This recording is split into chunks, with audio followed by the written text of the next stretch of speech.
Welcome back BTS 2 की और एक नई वीडियो में आप सभी को स्वागत है। यह एपिसोड नंबर 36 आज देखने वाले हैं। जियान उस मेन हॉल के अंदर जाने वाला है जो कि उस एंशिएंट रिमेन्स के अंदर सिचुएटेड है, जो कि एक 7 स्टार या 8 स्टार डूडी के द्वारा छोड़ा गया था। चलिए थोड़ा सा बात कर लेते हैं पिछले एपिसोड के बारे में।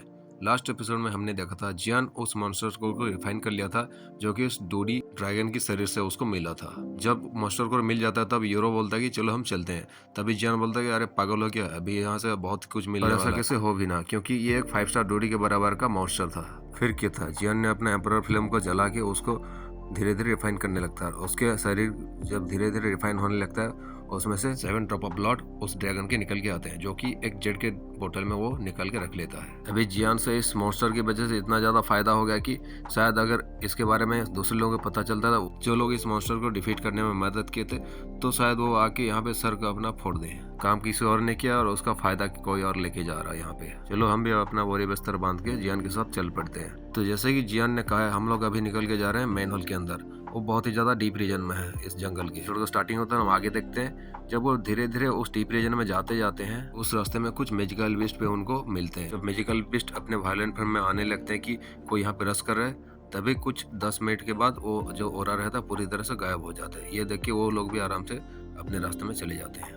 जर्नी काफी स्मूथ रही थी क्योंकि जियान यूरो को फॉलो कर रहे थे और यूरो के पास एक मैप का टुकड़ा था, जिसकी वजह से उसको भी कोई परेशानी का सामना नहीं करना पड़ा था। कुछ आधे घंटे या फिर 1 घंटे के अंदर वो मेन हॉल के पास पहुंच जाते हैं। अभी हम अपने सामने देख सकते हैं एक बड़ा सा बिल्डिंग, जो कि एक मेन हॉल के नाम से जाना जाता है। उसका कलर कपर ग्रे कलर का है और वो एक बहुत ही ज्यादा एंशिएंट फीलिंग को दे रही है। उसका जो स्लैब वगैरह रहते हैं, जब हम उनके नीचे पहुंच जाते हैं हमें एंशिएंट जो फीलिंग है बहुत ज्यादा बढ़ जाती है और हम महसूस करते हैं कि वो स्लैब में एक एंशिएंट टाइम का साइलेंस गूंज रही है, जो कि शायद कई हजारों सालों का होगा। जियान और यूरो वहाँ पे मेन हॉल के 100 मीटर की दूर पे धीरे से आके नीचे लैंड कर जाते हैं। जब यूरो और जियान आसपास देखते हैं तो और भी बहुत सारे लोग, जो कि थोड़ा सा पावरफुल लोग रहते हैं, वो आके यहाँ पे 100 मीटर के दायरे में खड़े हुए हैं। और कोई भी बंदा हिम्मत नहीं कर रहा कि 100 मीटर के आगे वो जाके इस हॉल के अंदर पहले कदम रखे। वेल ये सही भी है, क्योंकि कोई भी ऐसी जगह पे आगे जाने की हिम्मत नहीं करेगा जो कि एक एंशिएंट टाइम से रिलेटेड है। अगर उसके अंदर इतना ज्यादा ट्रेजर छुपा हुआ तो उसके अंदर बहुत ही ज्यादा खतरा भी छुपा हो सकता है। अभी हम अगर अपना नजरों को चारों तरफ घुमाएं तो हमें पता चलता है कि यहाँ पे जो लोग भी आए हैं, आइदर वो एक बिग फैमिली या फिर पावरफुल फैमिली से बिलोंग करते हैं, या फिर उनके पास कुछ एबिलिटीज है जिनकी वजह से वो यहाँ तक पहुँच पाए हैं। अभी हम उस हॉल के चारों तरफ कोई एक फॉर्मेशन को देख सकते हैं, जो कि हल्का हल्का दिखाई दे रहा था। जो लोग भी यहाँ पे खड़े होते वो सब भी उसको सेंस कर लिए थे। अगर कोई बिना सोचे समझे इसके अंदर जाने की कोशिश करे तो शायद वो बहुत ज्यादा बेवकूफ ही होगा। किसी को भी इसके अंदर जाने की इतना ज्यादा जल्दी खुजली नहीं मची थी। जियान को भी ज्यादा जल्दी नहीं था, इसलिए वो अपने हाथों को फोल्ड करके वहाँ पे बैठ जाता है और आगे देखने लगता कि कोई ना कोई महान व्यक्ति तो आएगा ना इसके अंदर जाने के लिए। वेट ही करते हैं हम लोग। काफी समय बीतने के बाद एक बंदा आता है वहाँ पे, जो कि बहुत ही ज्यादा एरोगेंट लग रहा था। वो शायद बहुत ही ज्यादा जीनियस था। उसके आईब्रोज के बीच में हम एक मार्क को देख सकते हैं। जब सभी लोग उसकी तरफ देखते हैं तो किसी की भी हिम्मत नहीं है तो उसे बात करने का। ऐसा लगता है कि कोई भी बंदा इसको डायरेक्टली आंखों में आंखें मिला के देखना नहीं चाहता। जियान को घंटा भी पता नहीं होता कि आदमी है कौन। तभी यूरो भी उसको देखती है और जियान के हाथों में अपना उंगली को रब करते हुए बोलती कि अरे ये तो यूचेंग सिटी का जो जीनियस लड़का ये वही है। अभी जियान के हाथ में उसका हाथ था। वो बोलती है कि एक मार्शल आर्टिस्ट है, जो कि वुचेंग सिटी का एक बहुत ही ज्यादा टैलेंटेड यंग मैन है। मैं कभी एक्सपेक्ट नहीं की थी कि ये भी यहाँ पे आ जाएगा। तभी जियान यूरो को बोलती है कि अच्छा तो ऐसा बात है क्या, लगता है ये भी बहुत ही ज्यादा पोटेंशियल को रखता है ये ग्रेट फॉर्च्यून को ले जाने के लिए। जब जियान उसका स्ट्रेंथ को थोड़ा सा फील करता है तो अपने मन में साय करता है। वो देखता है कि वो जो बंदा है एक 3 स्टार डूडी की लेट स्टेज पे है, यानी जियान से 2 लेवल ऊपर है। और यहाँ पे एक डूडी में एक लेवल ही बहुत ही ज्यादा माना जाता है। और इसके अलावा जो मार्शल आर्ट्स है वो जियान को थोड़ा सा वाइड लगता, मतलब थोड़ा सा स्ट्रेंज लगता था। उसके वजह से जियान को उससे थोड़ा सा डेंजर फील होता है।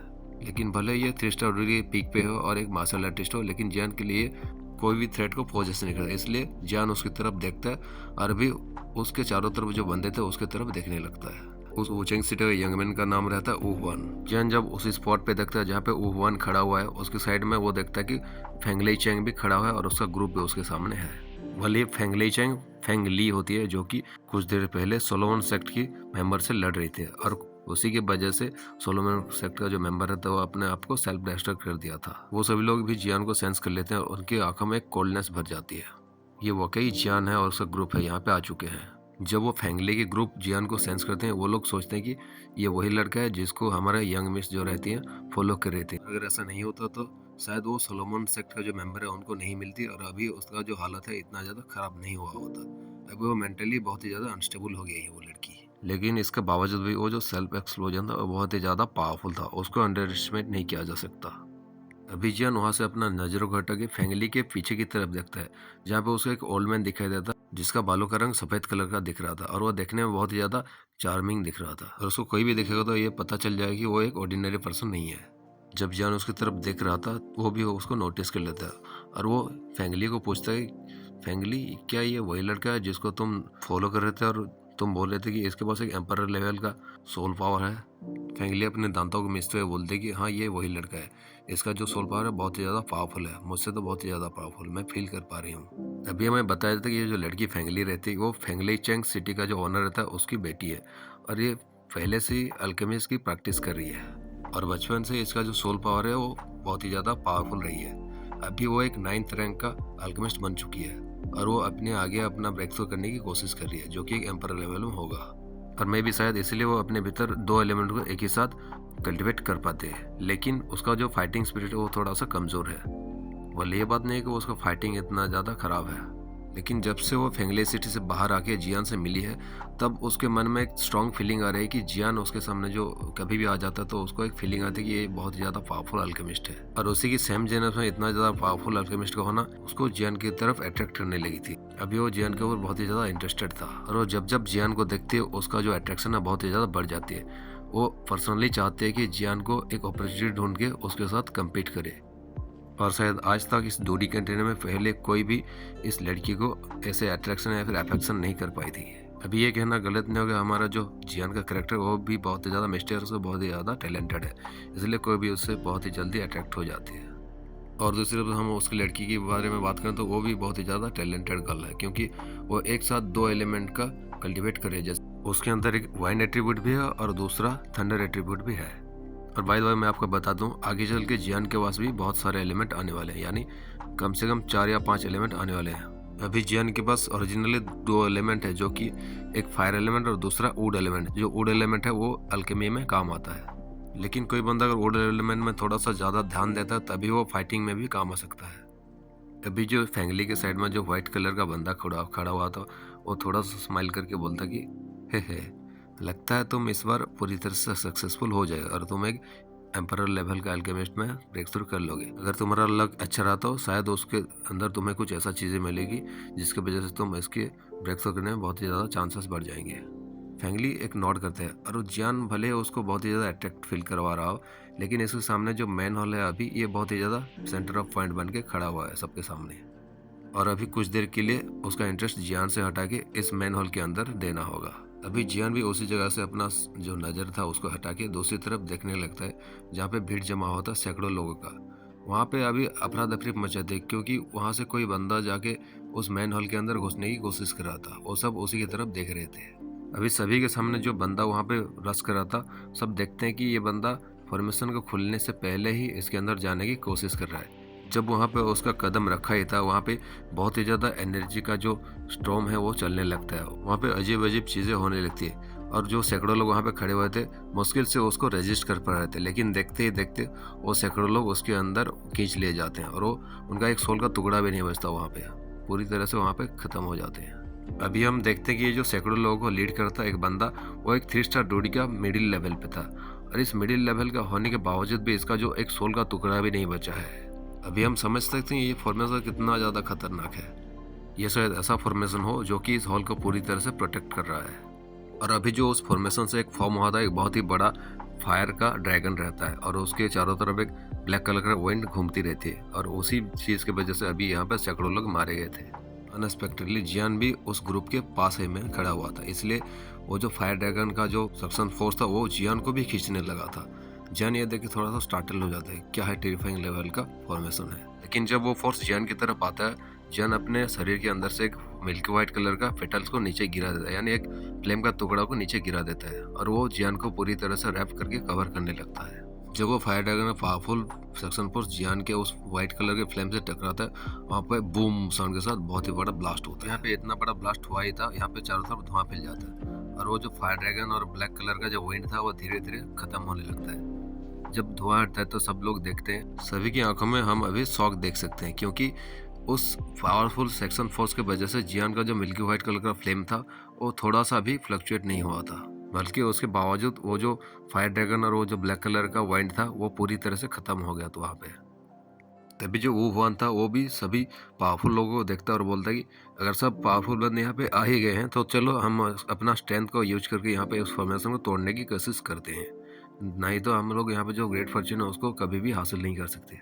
अभी जियान का पाम थोड़ा सा ट्रेम्बल होता है और उसके हाथ में थोड़ा सा पेन भी हो रही होती है। वो सोचता है कि अगर यहाँ पे हज़ारों लोग खड़े हुए हैं तो वो जो ब्लैक कलर का एनर्जी था मुझे क्यों उसने अटैक किया, इन लोगों को क्यों अटैक नहीं किया। वो थोड़ा सा खुद में एमेस्ड फील कर रहा था। हाउएवर अभी टाइम नहीं है कि यहाँ पे वो डाउट फील करे। जियान अपने आंखों में थोड़ा सा कोल्डनेस लाता है और उस फॉर्मेशन की तरफ देखने लगता है और यूरो को बोलता है, यूरो चलो हम चलते हैं, और अपने हाथों से एक व्हाइट कलर का जो फ्लेम रहता है उस एक क्लस्टर को उस फॉर्मेशन में पुश कर देता है। देखते ही देखते यूरो और जियान को वो जो मिल्की व्हाइट कलर का जो फ्लेम रहता है वो रैप कर लेता है और वो दोनों सभी के सामने और सभी के शॉकिंग नज़रों के साथ वो लोग वहाँ से डिसअपेयर हो गए थे। अभी ऐसा लगता है कि कुछ देर पहले वो जो सैकड़ों लोगों को निगल लिया था इस फोर्स ने, अभी जियान और इन दोनों को भी शायद निगल लिया, लेकिन सिचुएशन यहाँ पे अलग था क्योंकि जियान और यूरो अभी खुद ही उसके अंदर चले गए थे।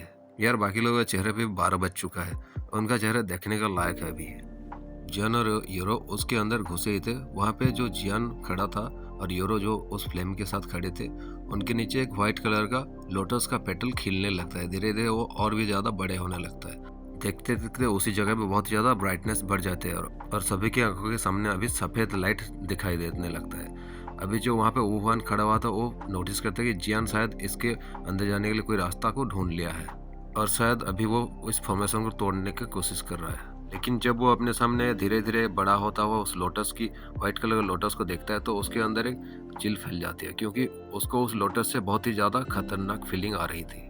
ऐसा लग रहा था कि उस वुहान को ये डेथ फील करवा रहा है।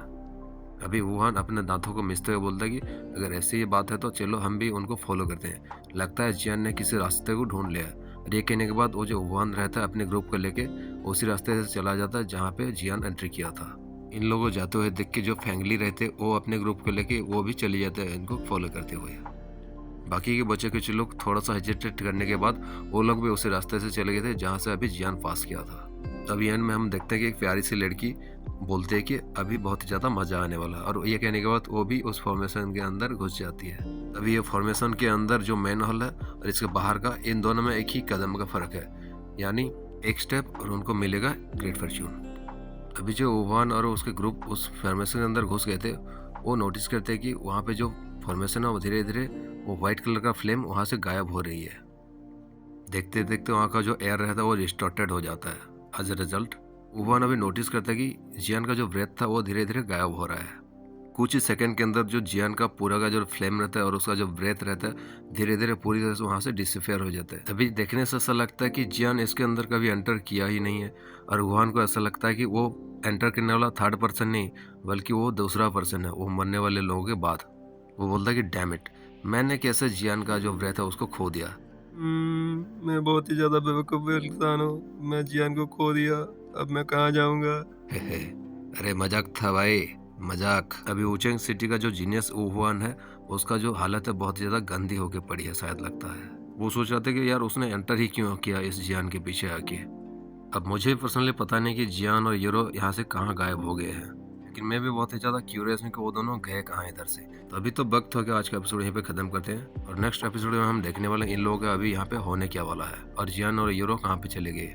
क्योंकि ये जो मेन हॉल है ये अभी सेंटर ऑफ अट्रैक्शन है, तो इसी के बीच में ही सभी चीज़ जो ट्रेजर्स हैं वो छुपे हुए हैं, और पूरी की पूरी एंशिएंट रिमेन्स में ये जो मेन हॉल है ये सेंटर ऑफ अट्रैक्शन इसीलिए है क्योंकि इसी के अंदर में वो सारे ट्रेजर्स छुपे हुए हैं।